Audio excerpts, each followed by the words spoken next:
साथियों, स्वागत है आप सभी का एक बार फिर से मेरे चैनल पर और यहाँ पे भी आपके लिए एक इम्पोर्टेंट अपडेट है। तो एम्स पीएचडी एप्लीकेशन फॉर्म जो है 2024 के लिए जो है वो आपका एक्टिव कर दिया गया है। तो आप इनकी वेबसाइट पे जाके विजिट करेंगे तो आपको इस तरीके का इंटरफेस आपको देखने को मिलेगा। नोटिफिकेशन है, एडवर्टाइज़मेंट है, प्रॉस्पेक्टस है और सारी जो आपको एप्लीकेशन फॉर्म भरते समय क्या-क्या चीज़ों को ध्यान रखना है, वो सारी चीज़ें यहाँ पे मेंशन है। तो सबसे पहले अगर हम नोटिफिकेशन की तरफ जाते हैं, तो ये आपका जो एंट्रेंस एग्ज़ामिनेशन होगा, उसके लिए जो आपकी जो डेट है, वो आपका 13 अगस्त यहाँ पे जो आपकी डेट डिसाइड की गई है। 10 बजे से साढ़े 11 बजे तक आपका एग्ज़ाम होगा और डेट ऑफ ऑनलाइन रजिस्ट्रेशन जो है, ये आपका 12 जुलाई से आपका एक्टिव हुआ है, जो कि आपका 26 जुलाई 2024 तक ये आप एप्लीकेशन फॉर्म फिल कर सकते हैं। राइट।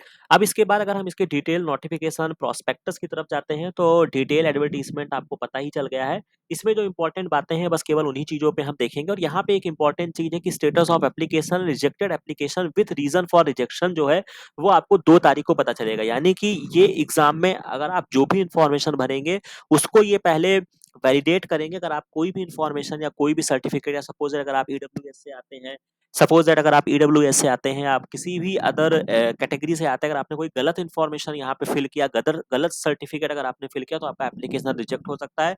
तो एप्लीकेशन को भरने से पहले इस चीज का विशेष ध्यान रखिएगा। इसके बाद जो आपका एडमिट कार्ड वगैरह होगा वो आपको 8 अगस्त को पता चलेगा। 13 तारीख को आपका एग्जाम है और expected date of declaration result जो कि आपका 1 हफ्ते के अंदर आपका रिजल्ट आ जाएगा। तो ये सारी चीजें यहाँ पर आपके लिए मेंशन की गई है। एप्लीकेशन फीस जो है अगर आप जनरल या ओबीसी कैटेगरी से हैं तो आपको 2000 रुपए देना है।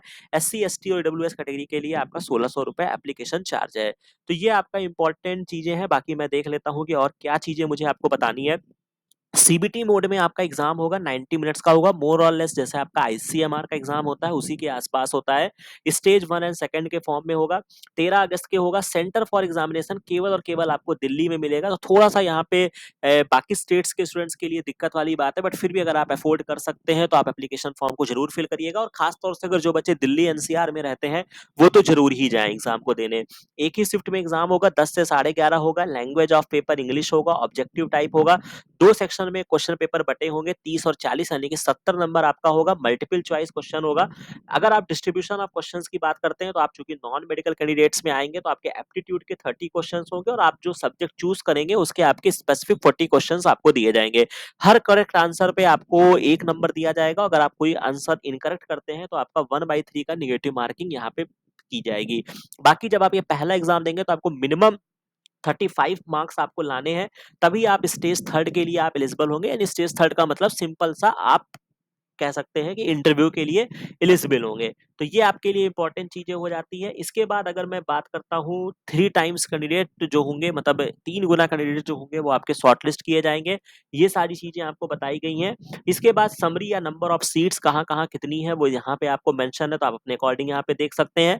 इसके बाद जो मुझे लगता है कि और क्या चीजें मुझे यहाँ पे आपके साथ साझा करना चाहिए, ये तो आपके सब्जेक्ट्स की इन्फॉर्मेशन हो जाएगी। तो आप यहाँ पे देख लीजिएगा जिसमें आप लाई करते हैं उसके अकॉर्डिंग थोड़ा सा आपको इसमें लगना पड़ेगा, ठीक है, तो ही आपका काम बनेगा। इसके बाद ये कहानी हो जाती है। इसके बाद एलिजिबिलिटी, जनरल एलिजिबिलिटी क्या है, तो फॉर पीएचडी कोर्स अगर मैं नॉन मेडिकल की बात करता हूँ तो या तो आपके पास मास्टर डिग्री होना चाहिए किसी भी इंडियन यूनिवर्सिटी के पास, इंडियन यूनिवर्सिटी से।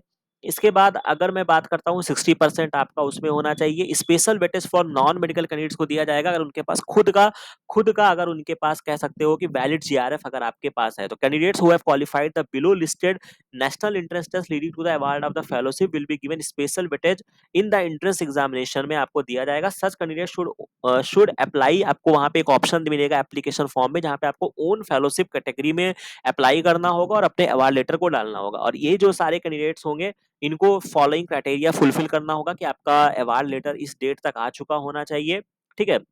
इसके बाद एलिजिबिलिटी फॉर ऑफ सीट्स ये है। इसके बाद हाँ, नो ऑब्जेक्शन सर्टिफिकेट, आप कहीं पर कार्य करते हैं तो आपको नो ऑब्जेक्शन सर्टिफिकेट्स भी आपको यहाँ पे देने होंगे।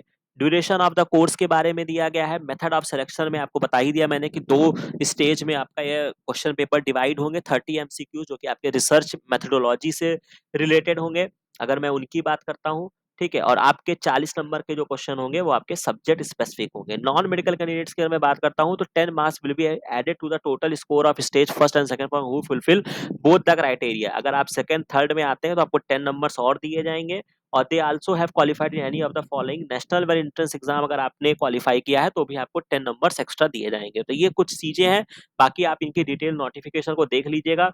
फाइनल रिजल्ट उनको मर्ज करके बनाया जाएगा, प्रोसेस ऑफ सीट एलोकेशन होगा और दुनिया भर की चीजें यहाँ पे मेंशन है। तो आप भी इन सब चीजों को देख लीजिएगा। कोई बातें नहीं समझ में आती है तो आप इसको सीधा हमारे कमेंट सेक्शन में यहाँ पे टेलीग्राम चैनल ज्वाइन कर लीजिएगा, यहाँ पे लिंक मेंशन है।